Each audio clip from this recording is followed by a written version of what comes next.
자, 1차 방정식과 그 풀이 지난 시간에 이어서 공부하도록 하겠습니다.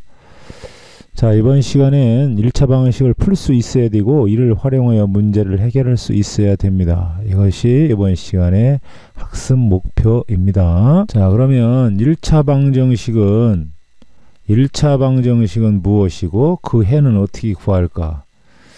약간은 어렵긴 하지만 그래도 재밌어요. 여러분들이 잘 따라와 주기 바랍니다. 자, 탐구활동. 오른쪽 그림은 대수막대를 사용하여 방정식 x-3은 5를 푸는 과정을 나타내는 것이다. 자, 그러면 1번 각 단계를 식으로 나타내어 보자. 그럼 보세요. 이건 대수막대예요. 그럼 x라는 막대가 하나 있고요. 여기는 뭡니까? 마이너스 1이라는 막대가 3개가 있네요. 그럼 뭡니까? 마이너스 얼마예요? 3은 얘는 1이라는 막대가 5개 있으니까 뭐라고 써요? 5가 되겠죠. 5. 자, 그럼 x-3은 5라는 게 대수막대로 표시가 됐어요. 그러면 얘 x라고 하는 값을 구하기 위해서 요 대수막대 마이너스 1, 마이너스 요 3개를 없애기 위해서 그거의 반대인 플러스 1, 플러스 1, 플러스 1을 3개의 대수막대를 좌변과 우변에 똑같이 더해줬어요. 이게 바로 등식의 성질이죠. 좌변과 우변에 똑같은 수를 더해도 등식은 성립한다. 자, 그러면 어떻게 됩니까? 이것은 서로 없어지죠. 상쇄가 되죠. 그렇다면 좌변은 뭐가 남아요? x가 남고 우변은 1이 몇 개 있습니까? 그렇죠. 8개가 있습니다. 자, 이렇게 x-3은 5라고 하는 이런 방정식을 풀을 때 대수막대를 사용해 가지고 푸는 방법을 여러분들에게 보여줬습니다. 자, 그러면 2번 기억에서 이용한 등식의 성질은 무엇인지 설명해 보자.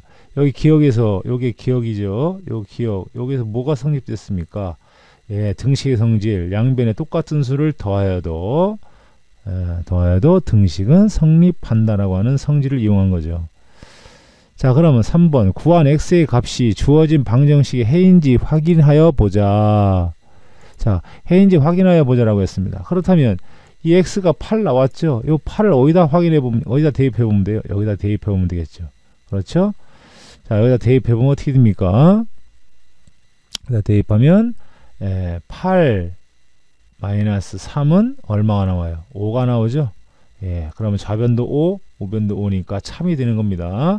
x라고 하는 값 8이라고 하는 것은 이 방정식을 만족하는 해가 되는 거예요. 해 또는 근이 된다고 했죠. 자, 이렇게 해서 대수막대를 사용해서 방정식을 간단히 풀어 보았습니다. 자, 그 다음 밑으로 갑니다. 방정식 x 플러스 5는 8의 양변에 5를 빼면 왜 5를 뺄까요? 요것을 없애주기 위해서 5를 뺀 겁니다. 그렇죠? 자, 그렇다면 여기서 요 5를 없애주기 위해서 양변에 똑같이 마이너스 5, 우변도 마이너스 5를 똑같이 해주는 겁니다. 이게 바로 등식의 성질이죠. 왜 그랬을까요? 얘를 없애주기 위해서 그런 거예요. 자, 그러면 좌변은 x만 남고 우변은 8에서 5 빼준 결과만 남는 거죠. 잘 보세요. 자, 이때 x 플러스 5에는 8의 좌변에 있던 플러스 5가 우변으로 옮겨졌다는 걸 알 수가 있습니다. 얘가 없다고 생각한다면, 자, 여기 플러스 5 마이너스가 없다고 생각한다면 결국은 뭡니까? x는 8 마이너스 5였던 거죠. 즉 좌변에 있던 플러스 5가 우변으로 이렇게 이항이 되면서 부호가 바뀌어 버렸습니다. 이런 걸 우리는 뭐라고 하냐면 이항이라고 합니다. 뭐라고 한다고요? 이항. 자, 그러면 이와 같이 등식의 성질을 이용하여 등식이 한 변에 있는 항을 부호를 바꾸어 다른 변으로 옮기는 것을 뭐라고 한다고요? 그렇죠. 이항이라고 한다고 했습니다. 뭐라고 한다고요? 예, 여기 써봅시다. 이항. 그렇죠. 이항이라고 한다.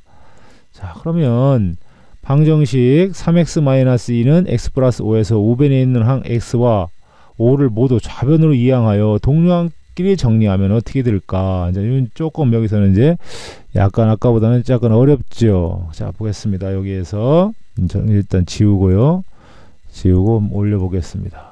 자, 여기에서요. 자, 3x 요 3x-1은 x 플러스 5에서 x를 좌변으로 모으고 상수항을 우변으로 이렇게 가는 것을 우리는 뭐라고 한다고 했습니까? 이항한다고 그랬죠. 이항할 때는 뭐가 반대입니까? 부호를 바꿔준다. 부호가 반대다. 이게 바로 이항의 의미입니다. 이항의 뜻입니다. 이항할 때 여러분이 해야 될 거예요. 부호가 반대. 자, 그렇다면 요 우변에 있는 플러스 x가 이항을 하면서 마이너스 x로 변했고요. 이렇게 마이너스 x로 변했습니다. 그 다음에 요 마이너스 2가 우변으로 가면서 플러스 2로 변했죠. 자, 요건 이제 없다고 생각하고요. 자, 그럼 어떻게 됩니까? 3x는 가만히 있는 거죠. 우변에 있는 플러스 x가 좌변으로 오면 부호가 바뀐다고 그랬어요. 이렇게 바뀝니다. 는. 그 다음에 요 우변에 있는 5는 움직이지 않았습니다. 플러스 5에 플러스를 생략하고 5라고 쓰고요. 좌변에 있는 마이너스 2가 우변으로 오면서 부호가 바뀐다고 했죠. 이렇게. 그렇죠? 자, 이렇게 하면 이제 우리가 구하는 x가 나오는 겁니다. 자, 요거는 동류항이죠. 그러면 x 3개에서 x 1개입니다. x 1개를 빼면 얼마예요? 2x죠. 그래서 5 더하기 2 하면 얼마가 돼요? 7. 이런 식으로 이제 풀어 나가는 겁니다. 마저 푼다면 어떻게 될까요? 우리는 어차피 x는 수, 이렇게 해야 방정식을 푸는 거예요. 1x는 수입니다. x는 수라는 얘기는 여기 x 1이 생략되어 있는 거예요. 그러면 요 x 앞에 2가 있으니까 요 2도 어떻게 해야 돼요? 없애줘야 되겠죠? 그럼 2를 없애주기 위해서는 어떻게 해야 됩니까? 2가 곱해져 있으니까 뭘로 해야 돼요? 2를 나눠줘야죠. 2가 이렇게 곱해져 있으니까 요 2를 없애주기 위해서는 2로 이렇게 나눠줘야 되겠죠. 그럼 좌변만 나누나요? 네, 우변도 나누죠. 이렇게 7을 뭘로? 2로 똑같이 나눠줍니다. 네, 그래서 어차피 얘는 없어지려고 나눈 거니까 좌변은 뭐만 남아요? x만 남죠. x만 남고 우변은 그래서 2분의 얼마입니까? 7이 되는 거예요. 자, 2분의 7이 진짜 근인지 해인지 우리가 알으려면 어떻게 해야 됩니까? 어떻게 해야 돼요? 요거를 원식에다가 한번 어떻게 보면 돼요? 대입을 해보면 되겠죠. 여기다 대입하면 진짜 7이 나오나 보겠습니다. 그럼 2 곱하기 2분의 7 하면 7이 나오나요? 그렇죠. 약분해서 얼마 나와요? 7이 나옵니다. 네, 그래서 우변도 7 해가지고 x 2분의 7이 근이다라고 하는 것을 확신할 수가 있는 거죠. 자, 일단 지웁니다. 자, 그래서 우리가 이와 같이 우변의 모든 항을 좌변으로 이항하여 정리했을 때 x에 대한 1차식이 되고 우변은 빵을 만들었다는 것은 얘가 1차 방정식이라는 겁니다. 이런 꼴로 변형되는 방정식을 x에 대한 뭐라고 한다? 금방 얘기한, 그렇죠. 금방 얘기한 1차, 그렇죠. 써봅니다. 1차 방정식이라고 합니다. 자, 모두 이항해서 x에 대한 1차식이 나오는 것을 x에 대한 1차 방정식이라고 한다. 예, 그럼 방정식의 의미는 그런 것이고요. 1차 방정식의 의미는. 자, 넘어갑니다. 자, 그 다음에 아까도 선생님이 설명한 것처럼 1차 방정식을 풀 때 등식의 성질을 이용해요. 그 해를 x는 수 이런 걸로 꼭 나타내야 됩니다. 자, 여기서 했죠.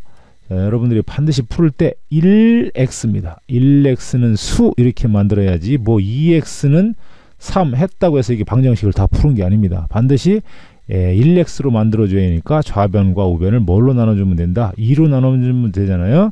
그러면 2분의 3이 됩니다. 이렇게 해줘야 우리가 원하는 근을 또는 해를 얻어내는 겁니다. 자, 그러면 이제 예제 1번을 직접 풀어봄으로써 한번 이해를 해보도록 하겠습니다. 자, 어려우니까 정신을 똑바로 차려야 됩니다. 방정식 쉬운 게 아니니까 여러분들 중학교에 와서 처음으로 배우는 거잖아요.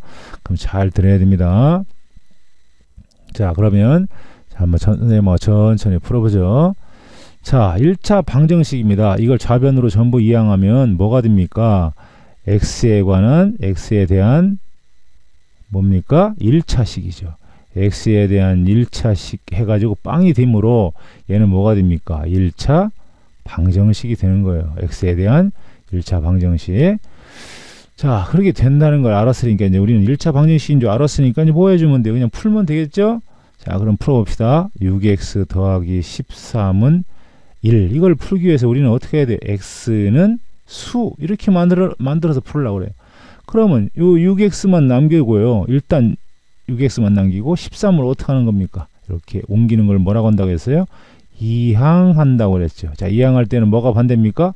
부호가 반대. 그렇죠? 부호가 반대예요. 자, 고사를 합니다. 그러면 6x 남기고요. 1 가만히 있는 1은 부호 건들지 말아야 되겠죠? 13이 넘어옵니다. 그럼 마이너스 13이 되죠. 자, 그럼 1에서 13 빼면 이제 직접 뺄 수 있죠? 마이너스 얼마입니까? 12가 되죠. 자, 그러면 우리는 1x는 수를 만들어주기 위해서 요 6이라고 하는 수가 없어져야 되겠는데 어떻게 해야 없어져? 그냥 빼면 없어집니까? 빼서 없어질 게 아니죠. 어떻게 해야 됩니까? 뭘로 나눠주면 돼요? 6으로 나눠주면 됩니다. 그러면 우리가 나눠줄 때 좌변만 나눠주나요? 그렇죠. 우변도 똑같이 6으로 이렇게 나눠줍니다. 자, 이거 중요한 내용이에요. 자, 좌변과 우변에 똑같이 뭘로 나눠준다? 6으로 이렇게 나눠준다. 자, 그러면 당연히 우리는 x는 1x로 만들어주기 위해서 6으로 나눴으니까 x는 이죠. 1x는 마이너스 12를 6으로 나누니까 얼마입니까? 마이너스 2 이렇게 되죠. 드디어 마이너스 2가 근을 구해낸 겁니다. 그럼 과연 마이너스 2가 근인지 아닌지 우리가 뭐를 해봐야 되겠어요? 검산을 해봐야 되겠죠. 이렇게 대입해서 검산합니다. 자, 우리 식이가 구해봤죠. 한번 해볼까요? 여기서 6 곱하기 가로 열고 얼마요? x 대신 마이너스 2가 들어갑니다. 들어간 다음에 13을 더하면 과연 얼마가 나오나 보겠습니다. 마이너스 12가 되겠죠. 플러스 13이니까 마이너스 12에서 13 더하면 얼마요? 마이너스 1이 플러스 1이 나옵니다. 아하, 좌변을 계산했더니 플러스 1이 나오고 우변도 플러스 1이니까 아하, 이게 뭡니까? 우리가 했던 참이네요. 참인 것을 보니까 x-2가 뭐다? 근 또는 뭐다? 해라고 할 수 있다. 이렇게 얘기할 수 있는 겁니다. 자, 그러면 이거 확인까지 했고요. 자, 여러분들이 이제 학교에 와서 배우고 익히는 수학, 자, 이렇게 풀어봐야 되겠는데요. 이 중에서 선생님하고 딱 하나만 더 풀어보도록 하겠습니다. 자, 어떤 걸 풀어볼까요? 나머지는 여러분들이 충분히 할 수 있으니까 방정식을 한번 풀어보도록 하겠습니다. 하나만 풀어보도록 하겠습니다. 자, 1 중에서 좀 어려운 것 같은 것은 4번을 한번 풀어보도록 하겠습니다. 4번. 자, 4번 보도록 하겠습니다. 4번. 자, 4번입니다. 자, 그러면 마이너스 6x만 남기고요. 우리가 얘를 이렇게 하는 걸 우리가 뭐라고 한다고 했죠? 이항한다고 그랬죠. 이항할 때는 뭐가 반대? 그렇죠. 부호가 뭐다? 반대다. 예, 반드시 명심해야 됩니다. 그러면 마이너스 6x만 남겼으니까 마이너스 1은 움직이지 않습니다. 절대 부호 건들지 않아요. 건들지 않고 마이너스 3이 넘어가니까 뭐가 됩니까? 플러스 3이 되죠. 예, 그러면 좌변에 있는 마이너스 6x 그냥 쓰고요. 우변을 정리합니다. 1에서 더하지면 얼마가 돼요? 플러스 2가 됩니다. 자, 근데 우리는 x는 무슨 수 이렇게 만들려고 하는 것이지 마이너스 6x는 수 이렇게 만드는 게 아닙니다. 자, 그러니까 우리는 1x를 만들어주기 위해서 양변에 뭘로 나눠줘야 되겠어요? 6으로 나눠줘야 되나요? 아니죠. 뭘로? 마이너스, 똑같은 마이너스 6으로 나눠줘야 1이 되죠. 플러스 1이 되죠. 그럼 여기만 나눠주나요? 아니죠. 어디도 나눠줍니까? 우변도 똑같이 마이너스 6으로 이렇게 나눠줘야 된다는 거죠. 자, 요거 중요합니다. 마이너스 6으로 좌변과 우변을 똑같이 나눠준다. 자, 그러면 왜 나눠줬을까요? 플러스 1을 만들어주기 위해서 나눠줬으니까 얘는 없어지고요. 1x니까 그냥 x만 쓰면 되겠습니다. x는 얼마예요? 마이너스 3분의 1이 되겠네요. 그렇죠? 그럼 얘가 마이너스 3분의 1이 근인지 아닌지는 우리는 어떻게 해봐야 되겠어요? 여기다가 어떻게 해야 됩니까? 대입을 해봐야 되겠죠. 자, 그러면 대입을 한번 해볼까요? 그럼 마이너스 6 가만히 있고 곱하기 마이너스 3분의 1이 대입이 됐네요. 여기에다 마이너스 3을 더하면 과연 얼마가 나올까요? 자, 여기서 이제 약분을 해보도록 하겠습니다. 자, 약분 마이너스니까 일단 부호부터 결정하고요. 플러스가 되겠죠. 플러스가 됩니다. 3하고 6하고 약분해서 얼마가 돼요? 2가 되고요. 아, 그럼 여기서는 2하고 1이 남았으니까 얘는 2가 되고요. 빼기 3 하는 것이죠. 결과 얼마 나옵니까? 마이너스 1 나오네요. 아하, 이거 계산 결과가 마이너스 1이고요. 우변의 결과도 얼마입니까? 마이너스 1이었네요. 그러니까 참이에요? 거짓이에요? 네, 참이 됩니다. 참이 된다는 얘기는 우리가 구한 x는 마이너스 3분의 1이 바로 뭐가 된다? 근이 된다. 또는 해가 된다. 이런 얘기입니다. 예, 오늘 여러분들 어려운 거 많이 배웠으니까 꼭 복습 및 연습을 해가지고 학교에 와서 풀어주도록 합니다. 네, 수고했습니다. 이상.